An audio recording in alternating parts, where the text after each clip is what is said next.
I have really enjoyed your platform. I'm listening to you while I'm driving on YouTube. I'm doing a lot of that. I'm always texting you and asking you, where do I find this? Um, and I'm really talked my team up to all get on board too. But I would say right now where I am and what I needed was a lot around the interpreter. And you aligned a lot with what we were thinking. We were struggling with not wanting to say yes because we like sign language and we think it's valuable, but he really didn't need one. And so your guidance on how to collect the data around that, and there's several YouTube videos. Sometimes it's easier for me just to get to the YouTube video. YouTube alone is a great resource. I can get to that right away and just type in a topic and it comes up and I'll listen to it. I feel like you've covered every angle of this field. I just love the audit-proof IEP goals. I always did a lot of self-advocacy, but the one that really stuck out was the self-identity. I have a lot of foreign students and celebrating their unique names. They also seem to get pushed aside. So, and one of the things, I have a girl that's from Afghanistan, and we were looking into the different pictures of deaf individuals. We looked at Malalia, and Yeah. she didn't realize she could go on to school because she in her country would only go up to like 8th grade. So that kind of like really touched my heart, that when we were talking and using your stuff, that brought that conversation out. And then it made more sense when the parents were here and we had the translator and everything. That's why he kept saying she can go on to high school, right? She can go on to high school. So just a lot of your activities have just helped open up. My kids are talking more and giving more information. And I love how you have it all set up with the lessons, and I have it and I can just click on it and there it is.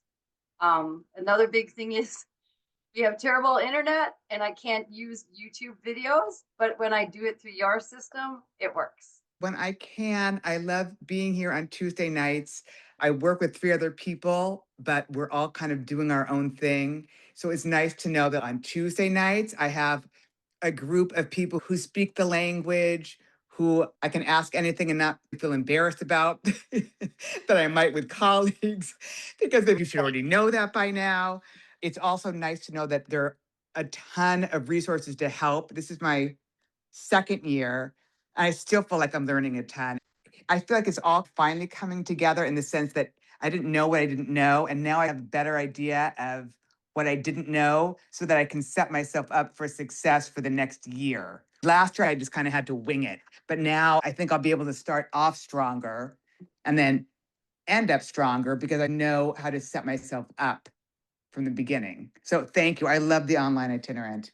I tell everybody about it. I love so many different things about the online itinerant, but one of my new favorite things, and I know I discussed this when you were doing your observation, the mainstream observation has become one of my most favorite things. Actually, last week on Monday, I did 3 different observations with my elementary kids, and then I had the training in my head with don't just sit there and be a fly on the wall.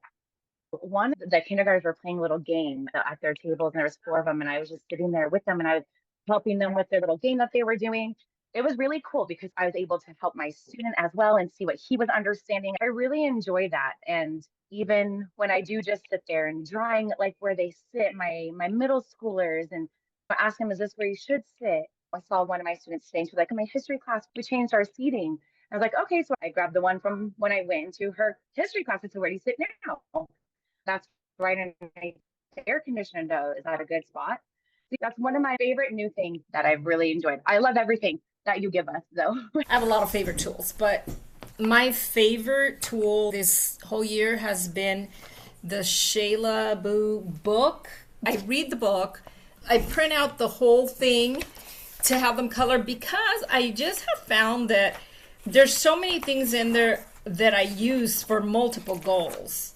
Like the hearing aid one, I know that's not going to be everybody's hearing aid, but I use it with the kiddos that it's pertinent. But this sheet I have used, and what I did, I kind of modified it for an activity like that. So I have them color it, cut it out, and then we put it here.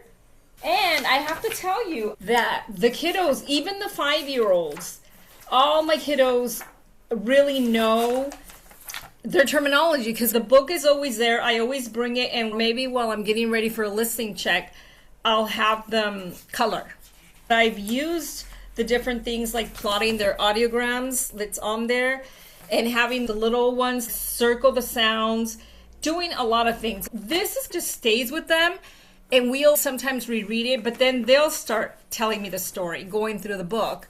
I've really, really used it a lot. I love that ear anatomy thing because I would not have believed it, but the kids that are 5, they know every so often we'll play bingo or we'll do something. And in between, like, okay, who remembers the 3 parts of the ears? And they really are remembering.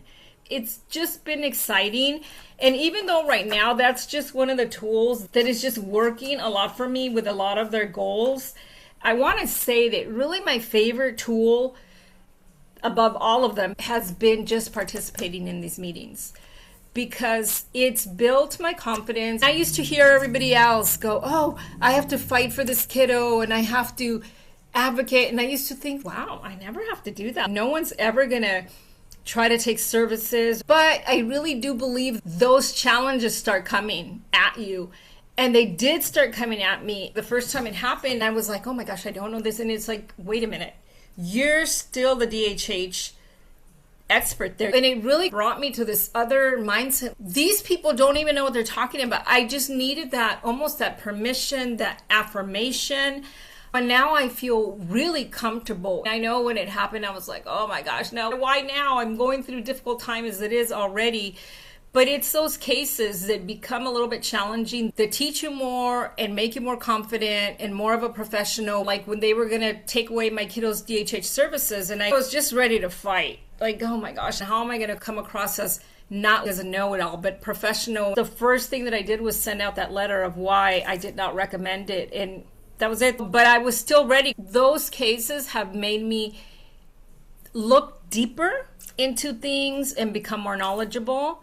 Just coming here, I feel, has made me a better teacher and more professional. So we've got 2 things. The very first thing that has always really helped me a lot is one of your 5-day challenges.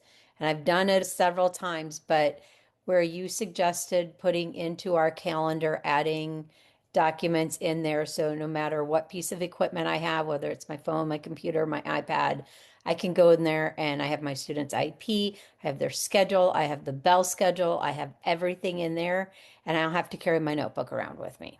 That has been a huge, huge lifesaver. And the second thing was also the observation form. I've been fortunate enough to have 5 of us deaf educators in my district, and I was able to set up my schedule this last year where Friday's my observation day. And therefore I can go in and see my students at different times throughout their day. So I have my little observation form. I go in there and I see what's going on in math class or social studies class or science class. And then I use that to talk to my student about what I saw. I give feedback back to the classroom teachers of, hey, I saw this looked great, whatever. I'd like for you to try and work on this next time, and just give them little suggestions. I like being able to see the different students and at different times. And I hadn't really ever done that before until I found this worksheet. I just wanted to share, I really enjoyed the tips. You have like 96 tips. I like the sub one where it's talked about leaving notes for the substitutes because things that we don't think about. I love using that as a grab and go thing when I need to do a consult or I'm going to go see a new teacher. I also really like the auditory processing tools because I could just print it and go. I have a really big caseload of 60 kids right now. So the tools have really helped me when I have to just grab and go because I just don't really have time to sit there and lesson plan for a whole hour. So I've really been surviving off of that. They're very, very useful. And I love how they're even themed too. Thank you so much. Do you want access to all these tools and more? Join the Professional Academy through the Online Itinerant. Find the link in the description above. And don't forget to subscribe to the YouTube channel if you want more content on working with students who are deaf or hard of hearing.